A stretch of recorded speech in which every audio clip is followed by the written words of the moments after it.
And I want to introduce Andrew Millison, which I am having trouble because I am not seeing you guys. Okay. Well, I'm really glad to have Andrew here. I am going to read his bio that he just sent me, which is a little more extensive than what's here because Andrew's got a lot of experience and it's worth highlighting his accomplishments. Uh,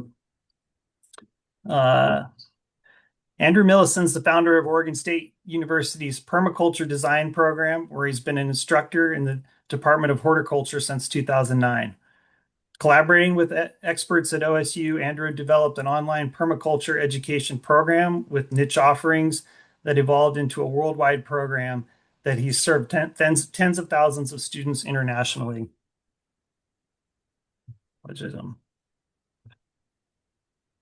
His online education work has led him to multimedia storytelling, where he's built a global following.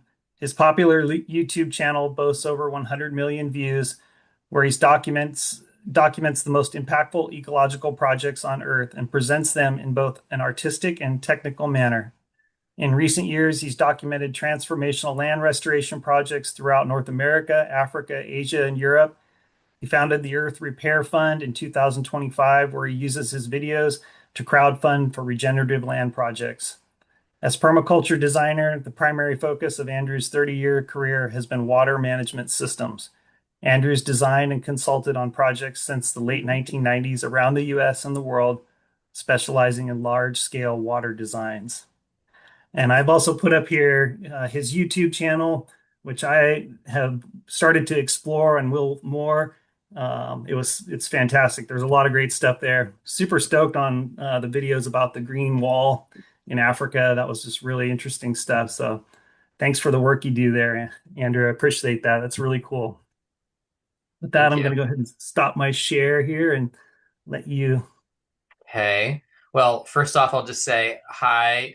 Thank you so much, Eugene, and the other people from the Land Stewardship Program that invited me to speak this evening. And I was saying that I actually did the keynote at the Land Stewardship Conference quite some time ago. So I have been down there to Southern Oregon and talked to the group before. And yeah, so I work at Oregon State University, and I will go ahead and share my presentation here. Now, when I'm sharing my presentation, I can't see you. I can't see the chat, but as a instructor, I really like it if people have questions that they just kind of ask them as they come up because it's if we're talking about something, then we go at the end and we ask do questions at the end. I mean, I'm happy to do questions at the end, but Eugene agreed to kind of monitor the chat, and so if you have any questions, just put them in the chat, and then I'll try to pause from time to time. Or Eugene, you also can feel free to just kind of say hey, and I'll stop and take a question. Okay, Will so do. yeah. Okay. Thanks. Great. And so my presentation is called "Fixing Watersheds is How We Fix the World." This is a picture of an educational tool that is used by one of the groups in India that I'm going to talk about tonight that does a lot of watershed education. So they have this model here, and then they pour water over it to show how water moves through the watershed. So we'll start by just talking about what a watershed is, right? A watershed is an area of land that it's a drainage basin, and it's got a boundary that follows the ridges, the hills, the mountain tops. And the water flows through a watershed. As you can see, it's the same pattern that we see as a tree, right? These small rivulets combine together, they form larger drainages, and finally they combine to form a river and eventually flow out into the ocean. So, really, the world is actually made up of these interlocking watershed basins, right? And you might say that this is actually how nature divides landscape. And I'm sure in your land stewardship program, that you've been exposed to the concept of the watershed. So when we look at land, right, this is just south of Corvallis here. This is the confluence of Mary's River and Muddy Creek there. And I went ahead and I highlighted all of the roadways, pathways, what looked to me to be property boundaries, right, based on the Google Earth image. So I highlighted those in red. So you can see there's somewhat of this grid of property boundaries, but you can see that underneath this grid of property boundaries, you see this other pattern that underlies the human pattern. And that is the pattern of water flow, right? And so the pattern of water flow, it happens regardless of our human-made boundaries. And I would say that in a lot of cases, there's a real dysfunctional relationship going on between property boundaries and the natural patterns of water flow.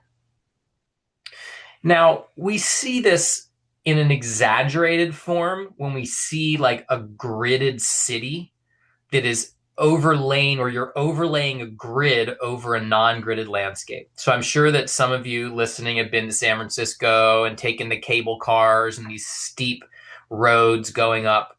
And the thing is that when you take a grid and you overlay a gridded landscape over a non-gridded landscape, then the roadways end up becoming the de facto water drainage channels, right? Because the storm drains are put in the roadways, or roadways are in a rural area, roadways are graded in a way to usually to actually move water out of a system as quickly as possible, right? So the natural drainage pattern of that watershed is completely altered and disrupted when the grid of property ownership is overlaid over that watershed.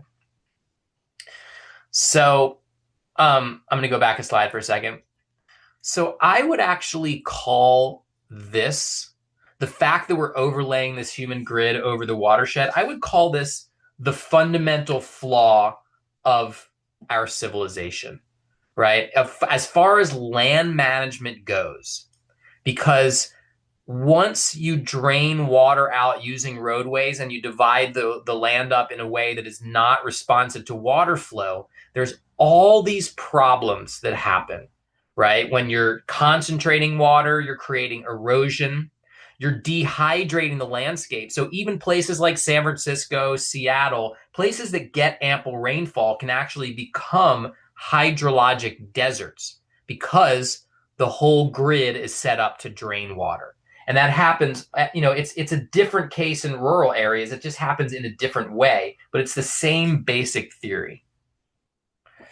Now, we can see that most watersheds are not managed in a holistic fashion. So this is where I am right now in Corvallis, okay, and where Oregon State University is located. And this is the watershed in which most of Oregon State University is. You could find it there. Now, when we look at this watershed, when we look in the upper watershed, we see these sort of irregular shapes of clear cuts, right? And then as we start to go down, we see these kind of grids and these squares of fields of agriculture. And then as we go down further, we see these grids and squares of the city and urban development. And we can see very clearly that there doesn't seem to be any overall design that is somehow cohesive with the water flow. It's pretty random, right? And the randomness of it is the result of putting this grid of property management that doesn't correspond to the watershed, right? Now, the water flow is really, it's really the foundation of how landscape is organized.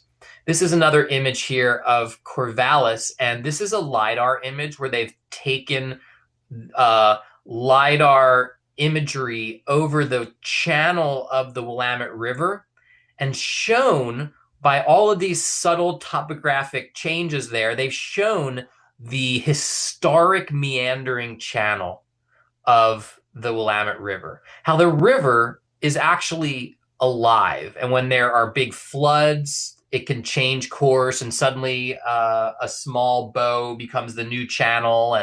And the river is a moving thing, right? And so in a way, the landscape is a moving thing. And these patterns of the landscape, if we're going to treat the land in a way that is going to benefit the land and ourselves, then we need to pay attention to these patterns. Now, I'm not the first one to come up with this here. This is actually a really old concept here.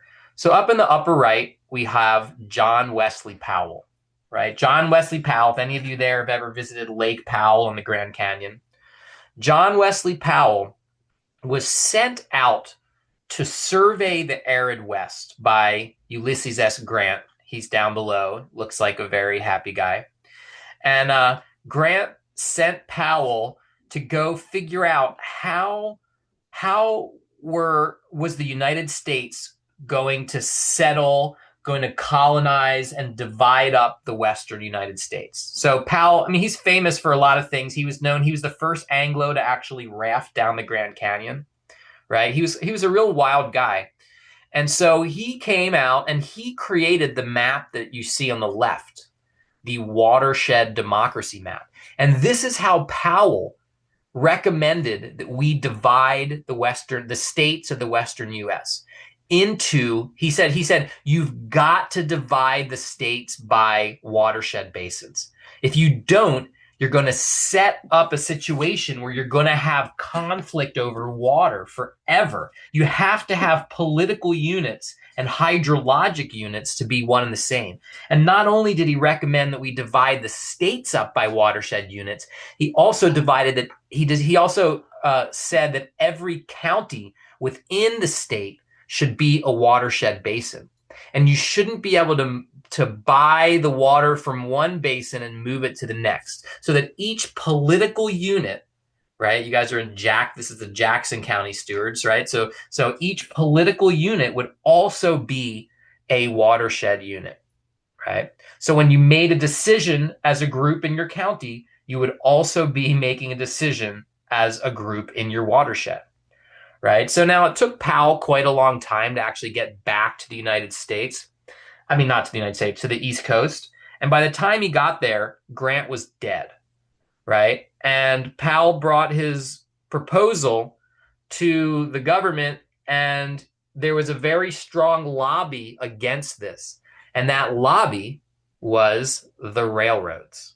And the railroads, they didn't like this because they said, hey, we want to put a grid. We want to commodify the land so we have like equal parts that can be easily bought and sold. And this watershed thing is going to be too hard to price things and to buy and sell things. So now we have the grid, and that worked out well, right? If anybody is aware of the water situation on the Colorado River, this is a perfect example here. You got the four corners, complete grid laid over the Colorado River. And when the Colorado River was apportioned between the states, between Wyoming and Colorado and Utah, New Mexico and Arizona, Nevada, and California, right? They measured the flow of the Colorado River at a historic high level. And then they gave junior and senior water rights basically to the different states, but there's never been that much water in the Colorado. So you've had all kinds of legal battles, especially, California, Arizona. So it's a real mess. But if the political units had corresponded with the watershed units, then it would be a way easier situation. But it's kind of like it's created what we call in permaculture a type 1 error. It's error that you just can't really overcome because it's just such a fundamental flaw in how the watershed is divided like this. Now, this isn't every country, right? And every one of you that's listening, you also live in a watershed basin, right? And your water supply is affected by the management of that watershed basin. And some of you may have water rights. Some of you might have junior water rights. Some of you may have senior water rights, right? Some of you may, well, not in Jackson. Yeah, I guess if you're in Southern Oregon, perhaps you're in a watershed that actually spans over into California. I don't know. I'd have to look at the map, right? But it's tricky, right? But if we don't manage our water properly, then we're not going to make it as a thriving society. We need to have good water management. So it's every country. This is a map of India here. And this is a map of India that shows the watershed basins of that country. Now, in the introduction, Eugene was talking about how I've traveled a lot and documented a lot of projects around the world. And one of the places, actually, the place that I've spent the most time, well, almost the most time of anywhere besides the United States, is India. And India has incredible areas with lots of rainfall and deserts. It's very diverse. And that area in the blue at the top there, that's the Ganges River Basin. That river basin right there feeds more people than any other river basin on the planet. It's getting the water from the Himalayas. Now, India divides their states not by watersheds, but actually by language type, interestingly. So I visited a project in India that I would consider the largest land restoration project in the world. So now I'm going to go through and I'm going to show you some successful projects that have been regenerating landscapes based on the watershed pattern.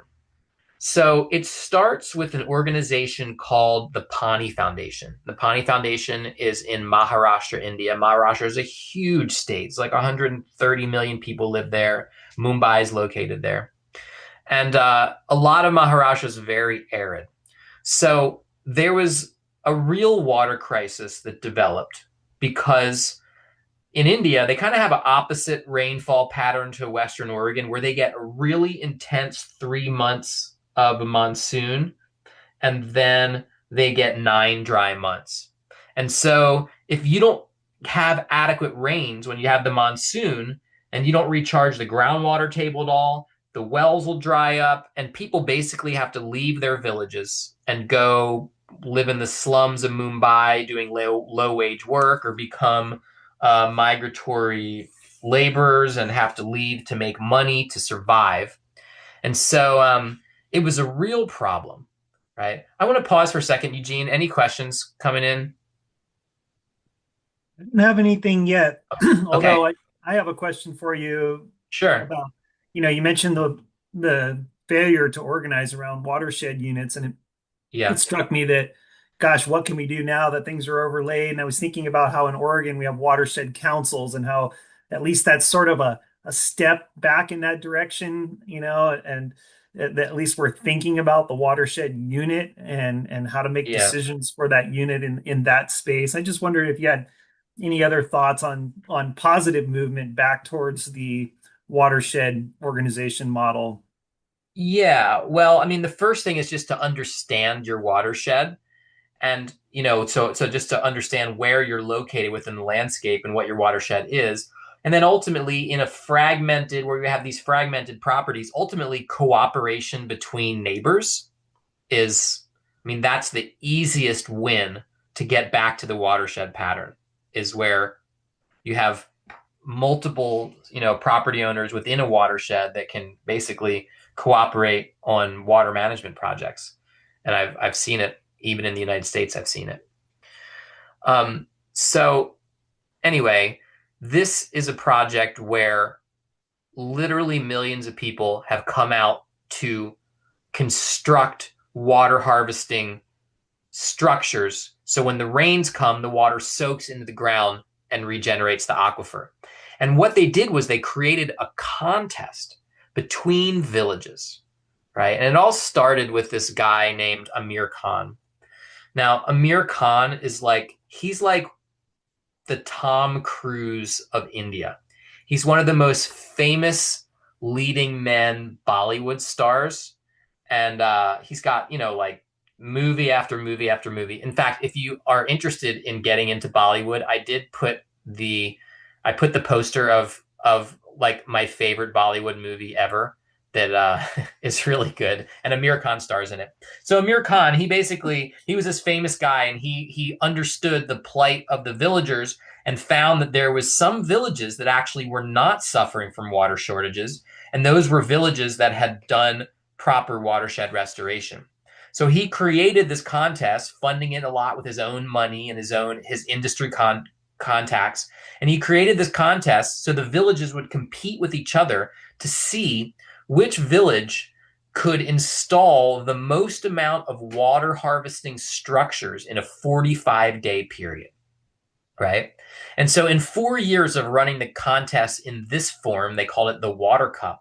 They had 8,000 villages participate in this contest. Now, just to give you a little sense of scale, there's about 2,000 people is about the average population of an Indian village.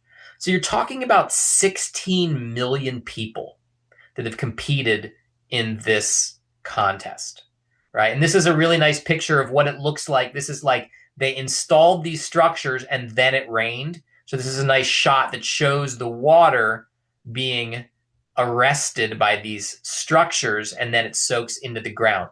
So they literally went from only growing a crop during the monsoon and then to being able to grow 2 or more crops in a year because they're recharging their groundwater. And I know in Southern Oregon, there's really intense water issues. I know people that have water rights to some of these ditches didn't get their water, you know, like if there's not water, you can't get water rights. I know people's wells have dried up. I've heard all kinds of stories. So, you know, how can you actually regenerate the water tables there? So this is how they're doing it here. Now, of course, when you're regenerating the water tables, you're also restoring degraded lands, right? And restoring habitat, bringing back species that thrive off of the harvested water. And ultimately, you are accomplishing groundwater recharge. Now, India is a really interesting place because they, you know, everything's done by hand. I mean, there's some machines and equipment, but like overall, it's a fairly non-industrialized society. So the wells are dug by hand, which means they don't have these little wells that you can't see down. They have these big open wells. So in the foreground of this picture here, in the circle, that's an open well. So that open well is showing you where the groundwater is. So it's like kind of interesting because you can monitor groundwater levels a lot more easily because like you just see them, they're out in the open. Where our groundwater levels are hidden, we also dig much deeper wells here. We tend to want to go and break through the surface water table because we feel like that's too fluctuating. We want to get to some deeper level of aquifer that is, but oftentimes the deeper level of aquifer is not directly correlated with the topography around. So the surface wells is a very interesting way to monitor what's happening with the water table there. And then, of course, you get economic revitalization, right? If you can grow 2 crops instead of 1 crop in a year, then you basically are like doubling your income. So that's what you see in these villages, right? Now, everybody in these villages understands the watershed. So that's me taking a photo here of this is a map in the center of one of these villages. And this is a map of their village boundary. And it's also a map of the watershed. And they have drawn here, they have mapped out all of the water harvesting structures that they built. So everybody from the oldest grandmother to the youngest child can come and they actually understand how the village watersheds were restored from this map right here. And the thing that is such an advantage, then this is like the main point of what I want to tell you about this, is that the village boundaries are also the watershed boundaries, right? So when the village makes a decision to do something, then they are just already working within that hydrologic unit because these villages are really old, right? So this village here I'm showing you is called Pemgiri. my wife and I were actually the first foreigners to ever enter this village. I couldn't believe it. I was like, didn't anybody come here during, when the British were reigning or anything like that? Like, nope, the British never came. They mostly ruled by proxy. But this village has this banyan tree. It's like this 2-acre tree. And I was like, well, how old is this village? They're like, we don't know how old this village is. This village is so old. The only frame of reference we have for how old this village is that 600 years ago, someone mentioned this banyan tree in a text. So the banyan tree was already so big to get mentioned in some scripture 600 years earlier. So crazy stuff. But what it means is that they developed their village boundaries when people were still using common sense, and the village boundaries are the watershed boundaries. And if you're interested to learn more, on my YouTube channel, I have filmed 6 videos about this project here. A couple of them have over 1 million views each, the 2 at the top.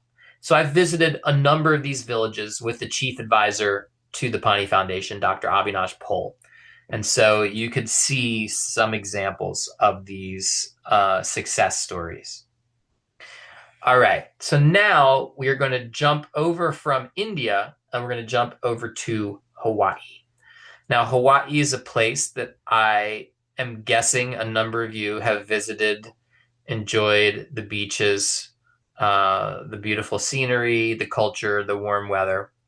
And Hawaii has a really special design system that is also a watershed-based design system, and it's called the Ahupua'a. Now, the Ahupua'a said that land management units, right? So you might say tribal units, family units, right? Each tribe in Hawaii, or each sort of like a clan, right, was managing an area that stretched from the top of the mountain all the way down into the ocean, right? So they had an entire watershed. And if you think of a tropical island, it's divided into this series of watersheds. I'll show you a slide on the next slide. I'll have a picture of that. But this Ahupua'a system was designed around responsibility, community, and ecology, because they developed a way of being and managing the land that each person who was pulling water from the central stream to water their kalo, their taro fields, or to put water into the fish ponds that they use to grow fish. Each user of the water had a sacred responsibility to the downstream user to return the water back into the stream as clean as it was and as voluminous as it was when they got the water. So they divert water from the stream, they use it, and they have a responsibility to return it back to the stream in as good of a condition as when they took the water, right? Now, the project that I visited is working in this watershed. You can see at the bottom right-hand corner of the island, I have a watershed kind of outlined in light blue. So that's the project I'm going to talk about here. But again, you've got a central mountain range. So, like we have a lot of, because we live in a vast landscape here in Oregon, there's a lot of leeway, right?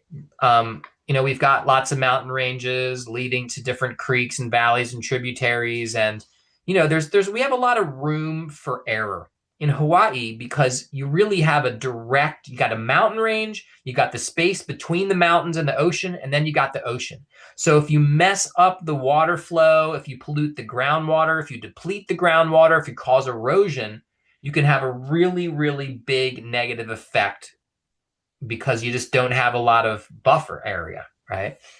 So this watershed here that you see, there's actually a pretty crazy story about how this project came to be, right? So this here is a little animation, and this is the watershed. This is the historic Ahupua'a. This was one of the food engines of the nation of Hawaii before it was colonized, and basically the government was basically overthrown by pineapple and banana and sugarcane industrialists. So there's been a lot of disenfranchisement of the native people there. And unlike you find on the continental US, right, where there's like reservations, there's land given to native people in, most states in the US. In Hawaii, there was never any land designated to native people. With the rising prices there, people have a really hard time just like paying for housing, right? Housing is super expensive there, as people can identify with right now here, because housing is just very expensive everywhere. So this group of Hawaiians basically, they went and they started protesting on the beach. They're like, we need land. And they wouldn't leave the beach. And there was arrests and all this like political activity, political action happened. And they stayed on the beach for a year and a half. And finally, the state of Hawaii was like, okay, look, you're disturbing the tourists, right? You guys are living on the beach. It's this whole giant encampment. Can we just give you this little piece of land that is up against in the base of the mountains and just kind of get you out of sight, out of mind? And so they said, sure. And so they got this land, and they began this agricultural restoration project on this land. I mean, first off, they had to build housing and all this stuff. But the crazy thing about Hawaii is it is one of the areas in the world that has the highest amount of exotic invasive species. It's something like 99+% of the native ecosystem in Hawaii has been displaced by exotic species. And so what they found is that growing beneath this invasive forest were the old walls that their ancestors had built, the old terraces, the old water diversions that were bringing water from the creek to come and zigzag down through this the agricultural system. So they started taking out the native forest and basically building back the ancient terraces that are zigzagging water from the stream through the fields and then back into the stream, including fish ponds as well. And what they found when they started this project is that they actually created a cultural restoration at the same time as creating an agricultural and an ecological restoration. So once a month, they invite people to come and have a big work party to rebuild the walls. And when I was there filming, they had 400 people show up, right? So they're actually learning the ancient stone terracing techniques, their traditional techniques. It's not just native Hawaiian people, it's all kinds of people. Everybody's welcome at these work days. So when you have this cultural restoration, and then it leads to economic restoration, right? And so, because suddenly you've got water, you've got intact fields, you can start growing things, you can start producing different yields and, bring back their traditional farming and attract all this attention and get people to want to come and have businesses in their village. And so it's very successful.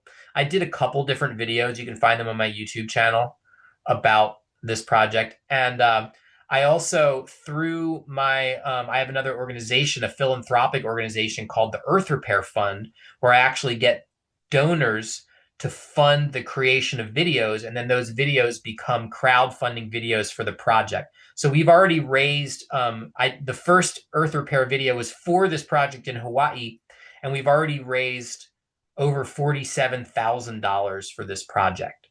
So they are accelerating this watershed scale work. Okay. Now, any questions before I move on to Africa? Nothing. Okay, great. All right. You're making my job easy here. Actually, no, I like questions. So, I have a question. Okay, go ahead. Is that on the Big Island? No, it's on Oahu. I So, see. so Oahu is the island where Honolulu is located. So you see the watershed I did, and then so that's the wet side of the mountains, and then right over that mountain is Honolulu. I Okay. see. And then if you keep going up the coast, like on the bottom of the image, and you see all these like harbors and everything like that, that's Pearl Harbor, right? Oh, okay. Yeah, that the one that looks like a little like a tree kind of popping into the landscape there, that's Pearl Harbor right there. So this is the most, I think 75% of the population of Hawaii lives on this island, right? Okay. Yeah, Thank you. sure. Okay, let me get back to Africa. So these have been actually some of my most successful videos. I actually have one video about the Great Green Wall that has over 16 million views. It might be the most widely viewed video about um, biologically based land regeneration on the planet. Now, I had the good fortune of being able to go and take 2 trips to the African Sahel with the United Nations World Food Program. So the United Nations World Food Program, they are the organization that basically feeds people during times of famine, war, right? And usually most people know them as, bringing emergency food supply. But they also have a part of their organization that is building assets. So creating food production, land restoration, so people don't need emergency food supply. Because sub-Saharan Africa, right, and the Sahel zone is the area that is between the Sahara Desert, where you see it's all brown there, and the green part, the savanna, as you get down south from there. Now, the Sahara Desert has expanded by 10% over the last 100 years. So about every decade, the Sahara Desert has grown 1%, which, I mean, the scale it's massive. When we think about a 10% expansion, if anybody's ever driven across Texas, you know how it takes you like 2 days to drive across Texas? We're talking about the size of Texas added to the Sahara Desert in a 100-year period. So it's been devastating for people that live on the edge of the desert. And so a lot of famine, a lot of the hardships of sub-Saharan Africa are happening right there in that Sahel zone. And so there's been this project put together by the United Nations and by all of the nations stretching across the continent all the way from Senegal in the west to Djibouti in the east to actually plant a mosaic belt of trees to stop the expansion of the desert southward. And I would consider this the single largest land restoration project on the planet, right? It's very large scope. And I took 2 trips to see this work with the World Food Program. One was in Senegal, right on the border of Senegal and Mauritania. And the other time I went to Niger. People in America say Niger, and Chad, right? And like you have to understand that these are completely non-industrialized countries. In Chad, the average electricity, the percentage of the population or land that has electricity in rural Chad is about 1%. So it's just like a completely non-electrified area. So it's really extreme. And the poverty is really extreme as well. And so the World Food Program has been feeding people there long term, giving people emergency food assistance for sometimes for decades in time. And so they're really interested in this land restoration to actually get people self-sufficient with food. And so they use these half-moon water harvesting structures. So you can see here in this image, there's these half moons. So those are berms. And then inside the half moon, those are basins. So when it rains here, they have a similar rainfall pattern to India with this 3-month monsoon rainy season, then 9 dry months. So when it rains, the water, instead of running off it collects in these half moons and it soaks in the ground and it grows grasses. Now, this area was an extremely degraded landscape. This picture is from Senegal. No one had farmed this zone in 40 years. So it was like bare, compacted, like a concrete like earth. And so they hand dug these half moon structures. And it takes about one person a day to dig one of these. So the World Food Program is actually paying the villagers to dig these structures. So they were helping them with income, and then they were also having the people restore the land at the same time. And so over the last 10 years, they have restored over 450,000 hectares in the African Sahel, mostly with this process. That's about over 1,700 square miles. Now, there's different styles of these half moons based on the needs. That's me walking amongst them. There's different sizes. There's different spacing, right? So what they're doing is they are assessing the slope. They're assessing the soil types, the rainfall, and then they're doing their design based on that and then based on what they're trying to accomplish. So here you can see that there's the half moon structure, but then there's these deeper holes within the half moon, these deeper trenches. And then outside of the half moons, you see that there's these dots that are actually other structures. This is a diagram that I drew of what you saw there. And this particular version of the half moons is meant to establish a silvopasture system. Silvopasture is when you have animal-based system like grazing, cattle, sheep, goats, mixed with a tree-based system. So here, the half moon water harvesting structure, they have grasses planted inside, and then they have a tree planted, and usually some like really hardy acacia variety that's some kind of nitrogen fixing tree.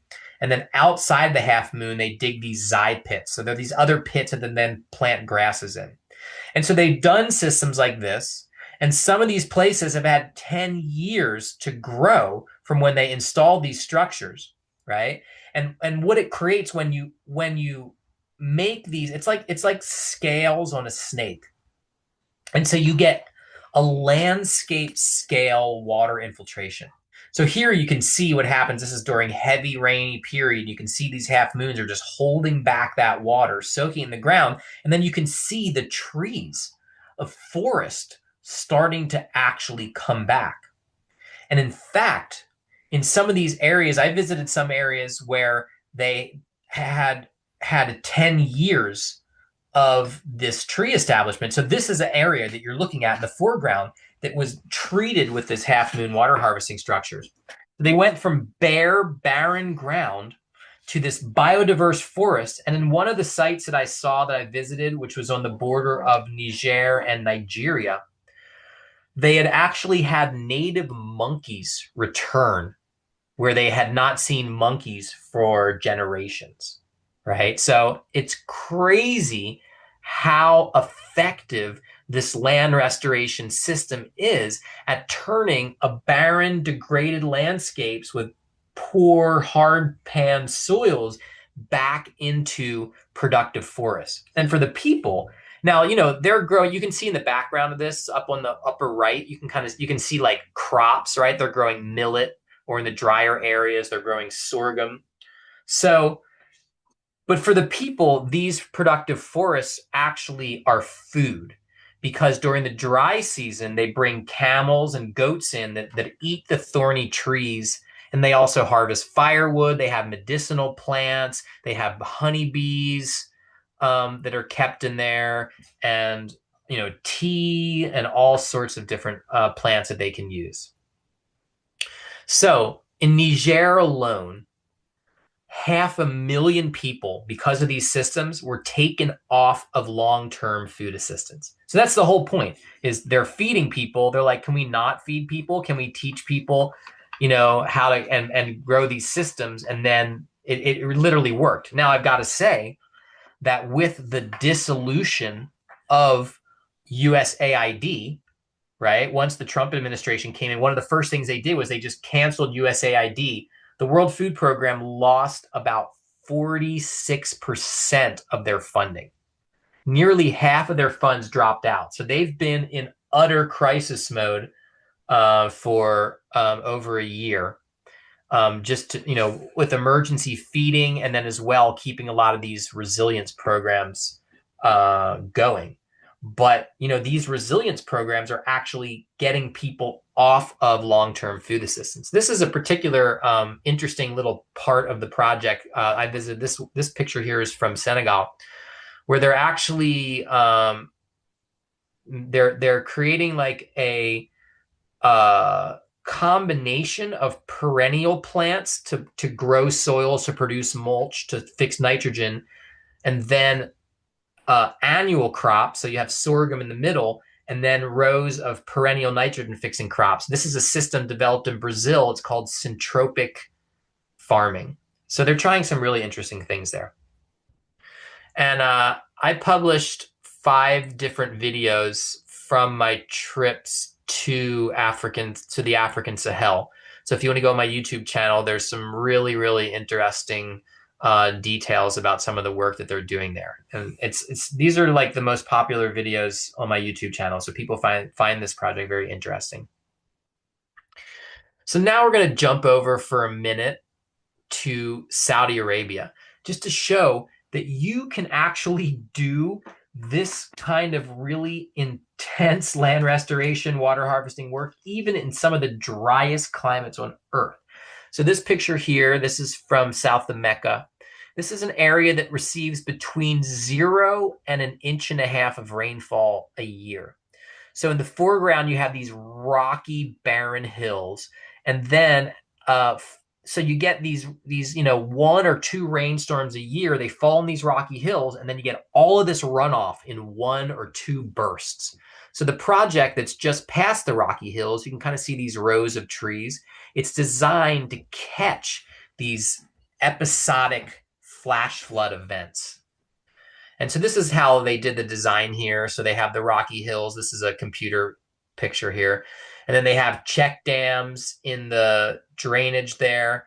And then they actually created these on contour swales. So the water flows down the check dams and then is diverted and floods these swales.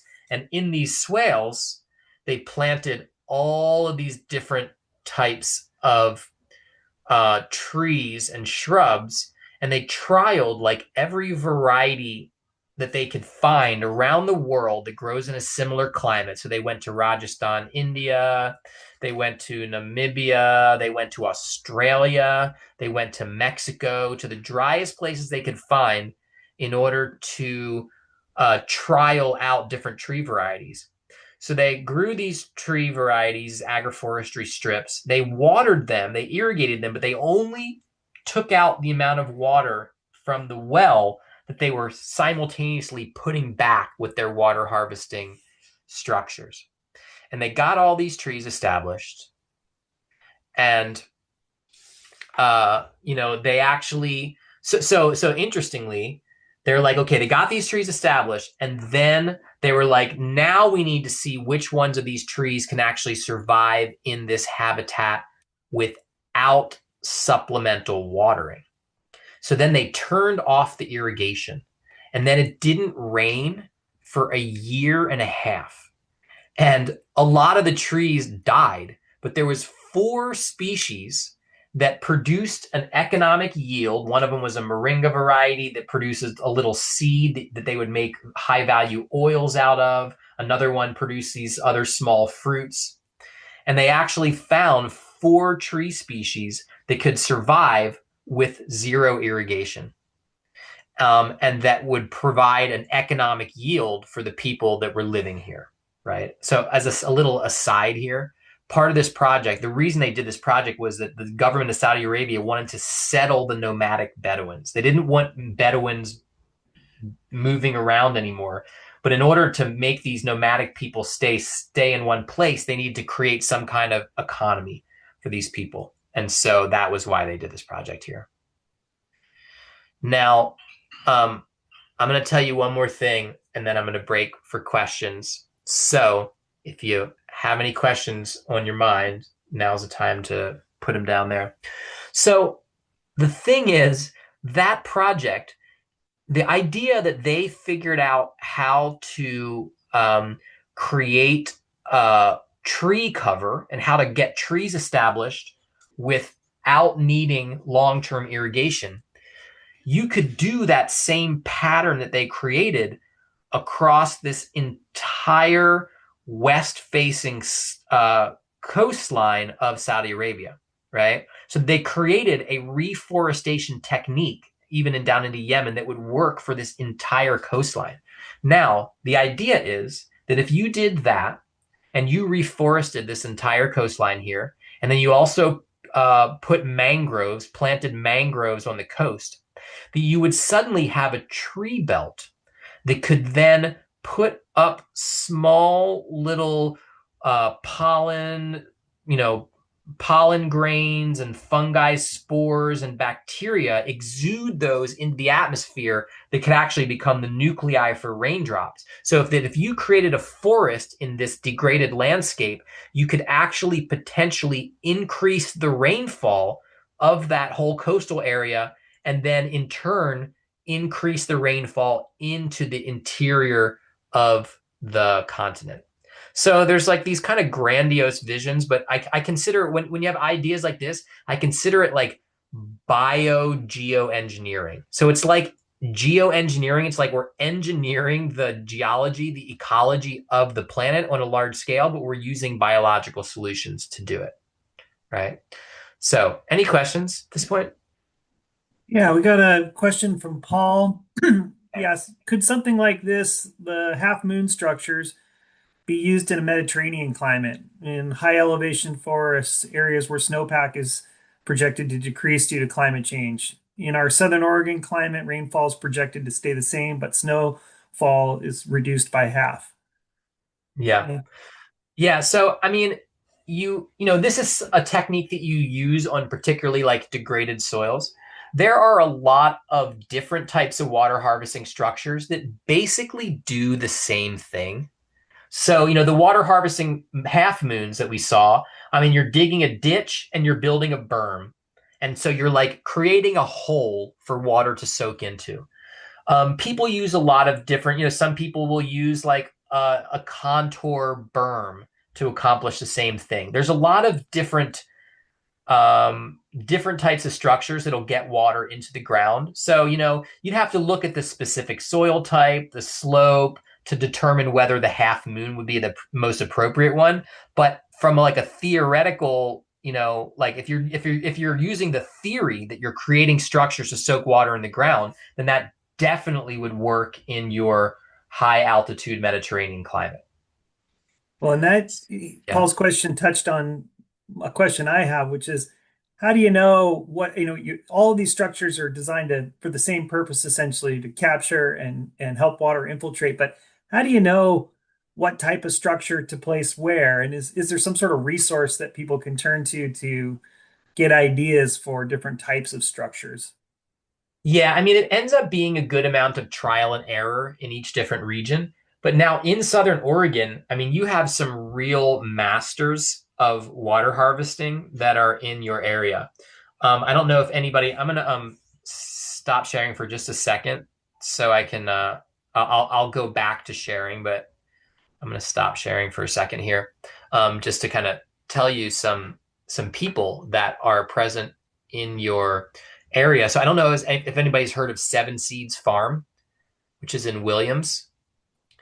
Don Tipping. I actually made a video. I made a video about his project. It's called This Farm Cracked the Code, the Water Wizard of Oregon. Right. So Don is there, and that would be a great one actually to throw in the chat because this is Southern Oregon local. Give me one tiny second here. I'm going to throw that video in the chat for you. Yeah, you have some really, and then there's also Tom Ward, who is an elder permaculture teacher, water harvesting master based in Southern Oregon. So you really have some good resources there, because the thing is, it's like about assessing, like, okay, so what is the best structure for your soil type, for your rainfall, for your slope? That's the video I just put there. That's from a site that I filmed in Williams, Oregon. Yeah, so I would look to some of these water harvesting experts, and there are more. There are more. There's Andy Fisher. There's a number of people in Southern Oregon that really work on this, permaculture, water harvesting. So, okay, let me jump back now to my presentation. Let's go back to Saudi Arabia. We just took a minute in Oregon here, but let's get back to Saudi Arabia. Okay. So, sharing. All right. So, how is this applied in more of our context? And that's what a lot of the questions, like, what can we apply? So now we're gonna jump over to, like, how do we apply this in the temperate climate zone or Mediterranean climate zone? So the best application that I can recommend is a system called the Keyline Design System. The Keyline Design System was developed in Australia, and it is a farm planning system that plans the orientation of roads, the orientation of farm rows, the irrigation systems, the movement of water.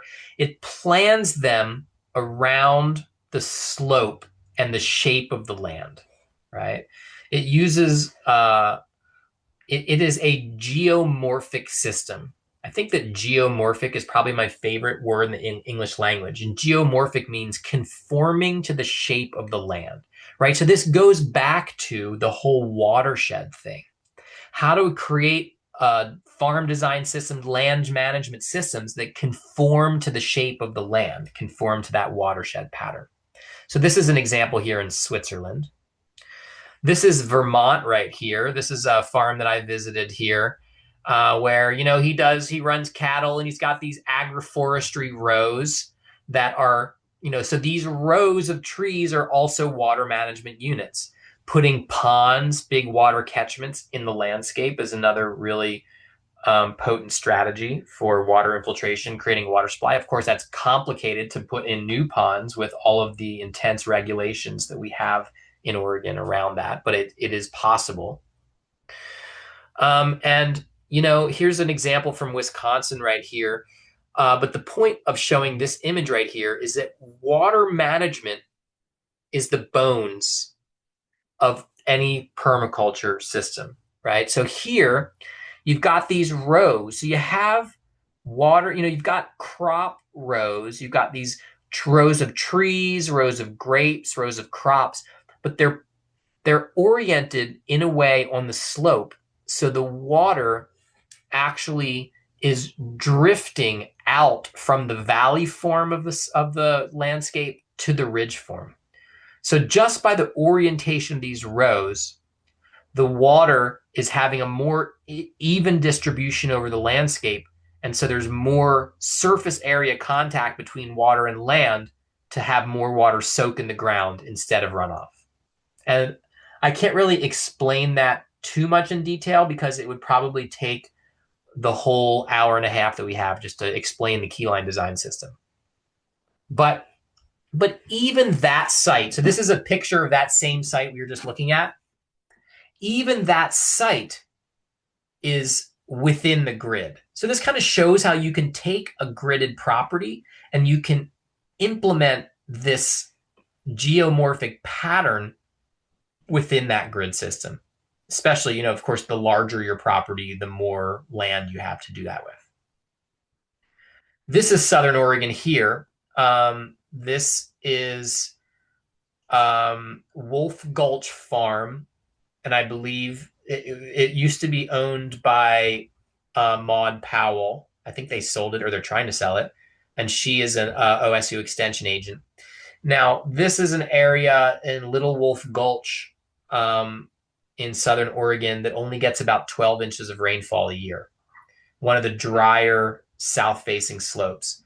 So here they actually positioned tree rows, cropping areas. The goal of this was twofold of some of these tree rows. One of them was to block the hot winds that would come up this valley during the day, simultaneously diverting frosty air that would come down the valley in the night. So it's a really interesting design. And I did a video about this project as well. One interesting thing about this site, you can see that long straight road that just goes right down the middle of the valley. It was actually a clandestine drug smuggling airstrip back in like the 70s. And then they bought this farm, and that's why you have that straight road going down the middle. That's the old airstrip. So there's some nice examples in Southern Oregon. Here's an example from Mexico that really shows. So these roads, you can see that the road is in the foreground, the road is curving in. And then as you get onto the upper right side of this image, the road kind of bows out. So the road itself is a water management structure. It's taking water, taking runoff and moving it from the valley part of this landscape out to the ridge, right? Moving water from the wetter valleys out to the drier ridges for even water distribution. So we have examples of this keyline design system in many different climates. Okay. So, how do we apply this to Oregon? What are some other tools that we have in Oregon? Here is beautiful Corvallis there, Mary's Peak in the background, Willamette River in the foreground. There's the courthouse, Oregon State University. Okay. And of course, at OSU, we're all about the beavers, right? What are the beavers? The beavers are nature's watershed restorers. Okay. The beavers naturally, by their own habit and nature, they build their dams and they hold back water and they soak water into the landscape. And before the beavers were so massively impacted with the Western expansion in the United States, that the watersheds were really held together by the beavers, because the beavers are like hydrologic engineers.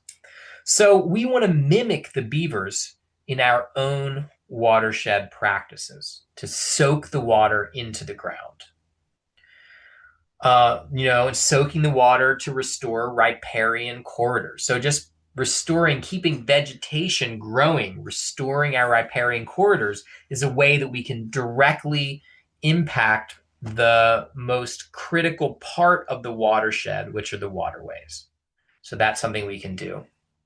And then, when we look at our watershed and we look at the pattern of land management of industrial forestry in our upper watersheds, it's like the epitome of superimposing the grid over a non-gridded landscape.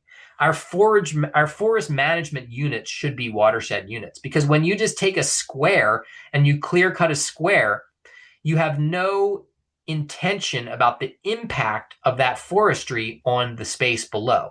This grid is arbitrary. And, I don't know, there's a lot of different suggestions about how we could, redesign industrial monoculture forestry. But if we're going to take good care of our watershed, then it's something that we need to address. Now, some solutions are agroforestry, where we have like intentional planting of trees mixed with rotational grazing, right? So this is a way that we could have forestry that is integrated with other types of production, like livestock production. And then, of course, in our cities, right down there, Jackson County, you got is Grants Pass in Josephine or Jackson County? I don't know. But you've got cities there, you've got Ashland, and you've got Medford. So green stormwater infrastructure in our cities is a really easy way. You see these things all over Portland, now Seattle, other cities. And then, of course, a lot of the permaculture design is just yard by yard, modular design. So in the same way that we have like modular design of these half moon water harvesting basins, We have modular designs where you just do the best, make your property the most biodiverse, most absorptive, water absorbing place that you can. This is my house in South Corvallis right here. I am talking to you from my office, which is kind of in the back. So here's our takeaway messages. First off, the fundamental flaw of civilization is where we superimposed a grid of land management over the watershed pattern. This has just given us problem after problem after problem. Now, there are huge advantages to working within an intact watershed basin like India or like Hawaii. There are strategies to working within fragmented watersheds like keyline design. Massive scale projects tend to use small modular units to avoid large scale failures and have flexibility within the watershed. So that's kind of summarizing a lot of what we saw in Africa with the half moons. Like Eugene said, you can see a lot of this stories on my YouTube channel. We also run permaculture design courses through Oregon State University online. I have a whole big online program. And then I have the Earth Repair Fund where I am actually on the ground supporting a lot of these projects. So that is my whole presentation. Oops. We did get got a couple questions that came in. Yeah, great.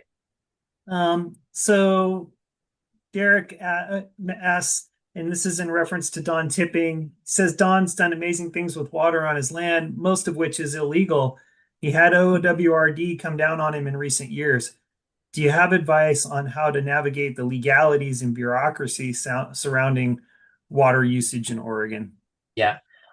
Well, first off, I wouldn't say that most of what Don has done on his land is illegal. I believe, just to clarify, my understanding is that what they're really coming down on him about is taking water at the time when he's not supposed to be taking water.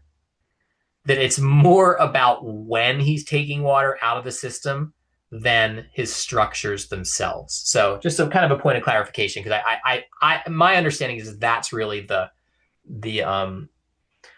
legal problems. So, the state of Oregon, I've been part of a group for a while. I guess we sort of went defunct a bit, but to try to reform some of the water laws in Oregon, because even the Department of Water Resources realizes that their permitting process for getting new reservoirs is like fairly broken, right? So there is some real dysfunction around the bureaucracies. However, there are people that are getting permits and putting in ponds, right? And it is happening. And, there's a few things that rules you want to follow, like kind of staying away from the real red flags. I mean, one red flag is you're not going to take water out of a creek at this point. There's no more allocation of surface water in waterways. So just forget that, right? But you can harvest water off of hardscapes like your house, driveway, that kind of thing. So there's a lot of places where even without a permit, as soon as, when something's on an impacted area, like hardscapes of a house, you can harvest without having permits. And then there's a lot of things that you can do, water infiltration, that really is just grading and drainage. It doesn't go, as soon as you divert and impound water into a storage, then you cross these, complicated bureaucratic lines. But if you're just doing water management and you're infiltrating water, then it's, everybody who is managing land needs to manage water and do grading and drainage. So there's a lot of stuff that you can do without crossing into the permitting sphere. Right. I can read these here. So, wondering what your experience is with rotational grazing, managed intensive grazing, etc., as a way to build soil organic matter and hold water on large scale ranches. Yeah, I hear about like, Alan Savory is, one of the more well-known people in the world that does this. And you know, I believe that you have to have a fairly large scale to make it work, to have areas that have enough rest time. Now, I've never like managed this myself. A friend of mine, he managed a farm here outside Corvallis. He designed it, and they had a cattle rotation that was along with a pasture. So they had like they were moving the cattle, every 2 or 3 days, doing intensive grazing, moving them. It's high maintenance, and to move animals that frequently when you're on more of like this kind of scale of properties that we see here in the Willamette Valley. And then, there's some schools of thought that say moving animals that frequently is stressful for them. So I'm not a grazing expert by any means. I know that there's the places where people I believe are doing the most successful rotational grazing is like on really large properties where you don't have to move your animals really frequently, like daily, but that they have like large paddocks to go between. So, but there's a lot more people that know a lot more about that than I do. But I definitely am a believer in that. Okay. Do you have the Chinese? Oh yeah, Chinese restoration projects, right? So I would really like to visit the Chinese restoration projects. I don't know when and how that'll happen, but the Chinese, there's some great videos about there. I'm gonna type a name of somebody. He's actually I know this guy. I did a video of him of one of his projects. His name is John D. Liu, and he did an incredible documentation of a um, restoration project on the Los Plateau. The Los Plateau, it's again a mega large scale anti-desertification project that the Chinese did, tree planting, and it's a fascinating, and you can find some really nice documentaries about that. And then I know that they're doing a lot of other stuff as well. And I do hope maybe through the World Food Program to be able to get there and document some of their projects, but we'll see. Oh yeah, the book The Negev, The Challenge of the Desert by Ivanari. Yes, I've made a video about the ancient Bedouin design or know any modern application of that design. Yeah, wow. So Laura and Kurt, I'm really actually very impressed that you know that book. That is on my bookshelf there. It was actually one of the books that really got me into water harvesting because they basically in the Negev desert in southern Israel, they excavated these old Nabatean water harvesting systems. And again, this is similar to the project I show you in Saudi. It's areas that get like, 1.5 inches, 2 inches of rainfall a year. So I have not made a video about that. I did recently make a video from Saudi Arabia. I did recently go to Saudi Arabia and teach there about permaculture in that environment. It was very interesting. But I made a video about their wastewater treatment system they've developed. I'll put that in the chat right there. So no, the half moons in the Sahel is about as close as I get as far as water harvesting videos to what you see in the Negev book. But that would be really cool. I wouldn't, I don't know. It's a little dicey wanting to go to southern Israel and make a video right now. It's not a place. It's not on my map. And going back to Saudi Arabia also is not on my schedule right now. But yeah, good suggestion though. Yeah. Andrew, you you mentioned wastewater, which made me think, are there examples of good reuse of wastewater? It's like the road system that's been superimposed, draining away this water that we use in our households and Yeah. then injecting it directly back into rivers or the ocean. I mean, thoughts on how we might do that better? Yeah, I mean, I actually have um another video. I did do a whole light board, like a sort of drawing presentation called How to Recycle Wastewater Using Plants. I'll put that one here in the chat as well. That's uh my fourth most popular video actually. Um and you know, there I mean, plants, if you think of wetlands and you think that wetlands are located at the bottoms of the watersheds, so wetland plants are naturally getting sediment and everything is washing down into wetlands from the whole watershed. You've got things that are kind of pollutants, animal carcasses, and and wetland plants are naturally evolved to be able to filter sediments and pollution. So wetland plants are very effective at filtering wastewater. And you can see a really extreme example, the largest example on the planet of that video that I just posted there from Saudi Arabia, right? That's actually the biggest bioremediation, wastewater bioremediation project in the world. So, I mean, that shows you right there that on a large scale, of course, on small scales, we can do this, but on a large scale, even, we can actually be treating wastewater primarily using plants and other biological systems, right? See, Paul wrote, good question, Eugene. See the RRVID project where they're planning to use Medford reclaimed water in the canal for drought relief. Currently open to public comments. First project of its kind in the state. Yeah, and there's also the city of Silverton gets its wastewater. Its wastewater is treated. No, I'm sorry. They're treating the wastewater of the city of Silverton in the Oregon Gardens.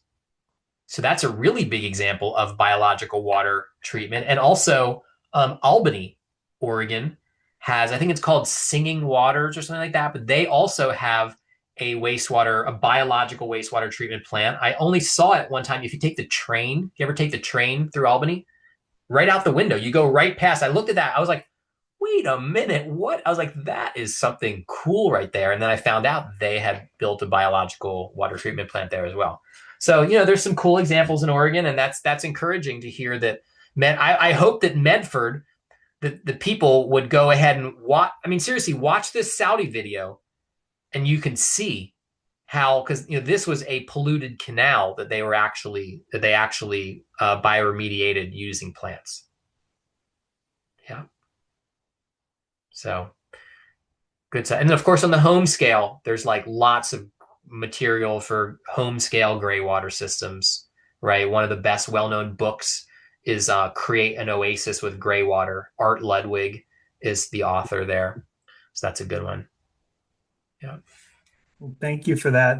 I mean, it seems like some pretty good innovative work happening here in Southern Oregon. So we've got opportunities to see this stuff up close. But I really love the work that you're doing, highlighting these projects from around the world. It's inspirational and it's really neat to see things happening at scale that can really, like I was really impressed with the Green Wall project, looking at those videos and seeing how green it was, how much green was growing. I mean, like what you're saying, 1,700 square miles or something. That's just the scale is immense. And when I think about all the wildlife benefits and things that come from that, it's pretty awesome. And I really appreciate the work you're doing to bring it to us to help inspire us to do more good things here in Oregon. Thank you so much for that. All right. My pleasure. It's great to talk to you all. And I'll encourage folks, if you haven't yet, go ahead and click on these links so that you'll have that on your computer. Once we close out this meeting, that chat's going to disappear. But you can also revisit the recording, and there are, the description for Andrew's YouTube channel is there, and I really encourage you to explore it. There's just so much good quality content there that, at least for me, really warmed my heart to see some of the great work that's happening. So. Thanks Thanks. again, We Andrew. got lots more coming. I'm excited. Yeah. Well, thanks for presenting to us and sharing with us the work that you're doing. All right. Thank you all. It's great talking to you. Have a wonderful evening.